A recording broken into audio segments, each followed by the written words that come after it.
संगवारी हो हमारे साथ में है अभी ससुराल फिल्म देखे के बाद में पहुँचे भूपेश चौहान जी, और ये है छत्तीसगढ़ी फिल्म के अभी टिकटॉक में जो वायरल वीडियो बने रही से, बहुत बेहतरीन वीडियो तैयार करे रही से, दर्शक मन ला बताए बार गाना जो फेमस चला था इस टिकटॉक में।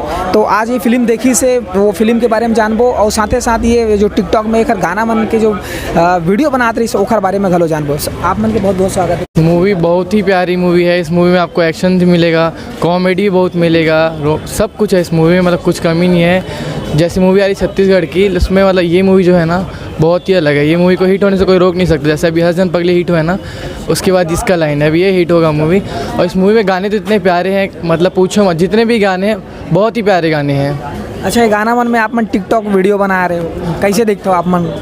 हाँ, इसमें मैं टिकटॉक वीडियो बनाया था। इसके गाने में वीडियो बहुत ही वायरल हो रहे थे, लोगों को पसंद आ रहा था। मेरे वीडियो देख के और लोग वीडियो बना रहे थे, उसमें डिबेट कर रहे थे, बहुत ही वायरल हुआ। गांव-गांव में लोग अलग अलग बना रहे, डांस करके, सब बहुत सारे वीडियोस बनाए हैं। इसमें तो सारे पार्ट अच्छे हैं, मतलब ऐसा पारिवारिक फिल्म है ये। एक सीन में तो रोने वाला था मैं, जहाँ पे लड़की का विदाई होता है। बहुत ही प्यारे एक्टिंग है, सारे लोग बहुत अच्छी एक्टिंग है, सारे आर्टिस्ट बहुत अच्छे एक्ट किए हैं। नहीं, सब लोग को बोल रहा हूँ, आई इस पिक्चर देखिए, पिक्चर को सपोर्ट कीजिए, इस मूवी को हिट कीजिए। जी ठीक, बहुत बहुत धन्यवाद।